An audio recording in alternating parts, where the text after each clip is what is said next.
Finally ಆ ದಿನ ಬಂದಿದೆ friends.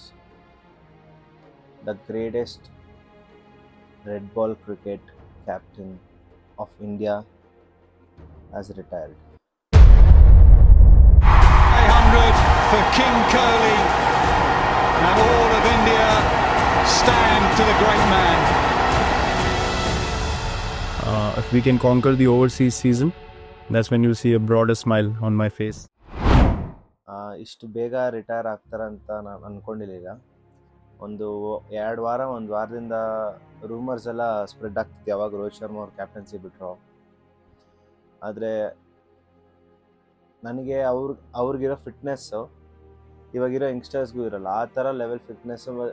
Plus was just 36. Like 36 is not a young age, but ಇವಾಗ ನಾವು ಹಳೆ ಪ್ಲೇಯರ್ಸ್ನೆಲ್ಲ ರಾಹುಲ್ ದ್ರಾವಿಡ್, ಸಚಿನ್ ಟೆಂಡೂಲ್ಕರ್ ಅವರೆಲ್ಲ 39, 40 ಆ ಏಜಲ್ಲಿ ಅವರು ರಿಟೈರ್ಮೆಂಟ್ ಕೊಟ್ಟಿದ್ದು. ಸೊ ಅದು ಅವ್ರ ಪರ್ಸ್ನಲ್ ರೀಸನ್ಸು ಇರುತ್ತೆ. I don't think I would give is retirement in especially test ಕ್ರಿಕೆಟಲ್ಲಿ ಇಷ್ಟು ಬೇಗ ಕೊಡ್ತಾರಂತ I did not expect. For me is still the greatest test cricket captain for India. ಅದು ಒಂಥರ ಕಮ್ಮಿ ಟೈಮು ಅಂತಲ್ಲ, ಜಾಸ್ತಿ ಟೈಮು ಅಂತಲ್ಲ. ದ ಇಂಪ್ಯಾಕ್ಟ್ ಆ್ಯಂಡ್ ಆ ಮೈಂಡ್ಸೆಟ್ ಇರುತ್ತಲ್ಲ ಪ್ಲೇಯರ್ಸ್ನ ಗ್ರೂಮ್ ಇಲ್ಲ, ಅದು ಮೈಂಡ್ಸೆಟ್ನ ಚೇಂಜ್ ಮಾಡೋದಿರುತ್ತಲ್ಲ. ಯಾಕಂದರೆ ಯಾವಾಗ ಧೋನಿಯವರು ಕ್ಯಾಪ್ಟನ್ಸಿನ ಬಿಟ್ಕೊಟ್ರೋ ಟೀಮ್ ಏನೋ ಚೆನ್ನಾಗಿತ್ತು, ಆದರೆ ಆ ಇಂಟೆಂಟು ಮತ್ತು ಆ ವಿನ್ನಿಂಗ್ ಮೆಂಟಾಲಿಟಿ ಇರಲಿಲ್ಲ ಟೀಮಲ್ಲಿ. ವಿರಾಟ್ ಕೊಹ್ಲಿ ಅವರ ವಿನ್ನಿಂಗ್ ಮೆಂಟಾಲಿಟಿ ಯಾವ ಥರ ಅಂತ ನಮಗೆ ಎಷ್ಟು ಮೂಮೆಂಟ್ಸ್ ಇದೆ ಅಂದರೆ, you need to give them help for 60 overs. ಗುರು, ಈ ಮೆಂಟಾಲಿಟಿ ಟೆಸ್ಟ್ ಕ್ರಿಕೆಟಲ್ಲಿ ಎಲ್ಲರೂ ಅಂತಾರೆ ಒಂಥರ ಈ ಜೆಂಟಲ್ಮ್ಯಾನ್ಸ್ ಗೇಮು, ಅಗ್ರೆಸಿವ್ನೆಸ್ ತೋರಿಸ್ಬಾರ್ದು, ಅದು ಇದು. ವಿರಾಟ್ ಕೊಹ್ಲಿ ಅವರ ಅಗ್ರೆಷನ್ನ ಟೆಸ್ಟ್ ಕ್ರಿಕೆಟಿಗೆ ಎಷ್ಟು ಇಂಪಾರ್ಟೆಂಟ್ ಅಂತ ನಮಗೆ, ನಿಮಗೆ ಎಲ್ಲರಿಗೂ ಗೊತ್ತು. So I still don't believe is not gonna be leading India in test ball. ಅದು ಬೇರೆ ರೋಹಿತ್ ಶರ್ಮಾನು ಬಿಟ್ಟೋಗಿದ್ದಾರೆ. ಸೊ ಇವಾಗ ನಂಗೆ ಗೊತ್ತಿರೋಂಗೆ ನೆಕ್ಸ್ಟ್ ಕ್ಯಾಪ್ಟನ್ ಬಂದು ಬುಮ್ರಾ ಇಲ್ಲಾಂದರೆ ಶುಭ್ಮನ್ ಗಿಲ್ ಆಗ್ಬೋದು. ಆದರೆ I don't know where the future lies, because senior players ಅಂತ ಇವಾಗ ಯಾರಿದ್ದಾರೆ ಅಂದರೆ ಜಡೇಜಾ ಇನ್ನೂ ಇರ್ಬೋದು, ಬುಮ್ರಾ ಇದ್ದಾರೆ. So I don't know, we need to see where it goes. ಆದರೆ ಅದೊಂದು ಸ್ಯಾಡ್ನೆಸ್ ಅಂತಲೂ ಹೇಳೋಕ್ಕಾಗಲ್ಲ. ಇವಾಗ ನಮ್ಮ ತಂದೆಯವರು ಹೇಳ್ತಾಯಿದ್ರು ಯಾವಾಗ, ಲೈಕ್ ಅವರು ಕ್ರಿಕೆಟ್ ನೋಡೋವಾಗ ಈ ಸುನಿಲ್ ಗವಾಸ್ಕರ್, ರಾಹುಲ್ ದ್ರಾವಿಡ್, ಅನಿಲ್ ಕುಂಬ್ಳೆ ಅವ್ರು ಆಡುವಾಗ ಅವ್ರು ಹೇಳ್ತಾಯಿದ್ರು, ಅವ್ರು ಯಾವಾಗ ರಿಟೈರ್ ಇಲ್ಲ, ಸಚಿನ್ ಟೆಂಡೂಲ್ಕರ್ ಯಾವಾಗ ರಿಟೈರ್ ಆದರು, ನಮ್ಮಪ್ಪ ಸಚಿನ್ ಟೆಂಡೂಲ್ಕರ್ ಯಾವಾಗ ರಿಟೈರ್ ಆದರೂ ಅವಾಗೇ ಲಾಸ್ಟ್ ಕ್ರಿಕೆಟಲ್ಲಿ ಅಷ್ಟು ಇಂಟ್ರೆಸ್ಟ್ ಎಲ್ಲ ತೋರಿಸಿದ್ದು.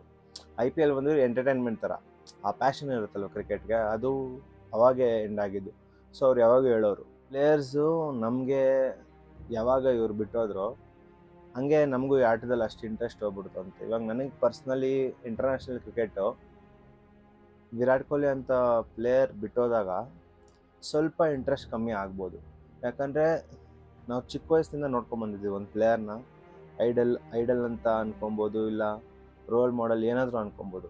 ಚಿಕ್ಕ ವಯಸ್ಸಿಂದ ನೋಡ್ಕೊಂಬಂದಿರೋರು ಯಾವಾಗ ಅವ್ರು ರಿಟೈರ್ ಆಗ್ತಾರಲ್ವ, ಆ ಇಂಪ್ಯಾಕ್ಟ್ ಇರುತ್ತಲ್ವ, ವೆರಿ ಸ್ಯಾಡ್ ಅಂತಲೇ ಹೇಳ್ಬೋದು. ಆದರೆ ಆ ಲವ್ ಫಾರ್ ದ ಗೇಮ್ ಸ್ವಲ್ಪ ಕಮ್ಮಿ ಆಗಿಬಿಡತ್ತೆ.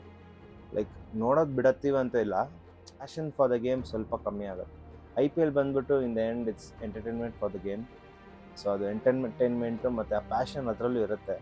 ವಿರಾಟ್ ಕೊಹ್ಲಿ ಅವರು ಅದನ್ನು ಯಾವಾಗ ಏನು ಮಾಡ್ತಾರಂತ, ಮೈಂಡ್ಸೆಟ್ ಏನಿದೆ ಅಂತ ಗೊತ್ತಿಲ್ಲ.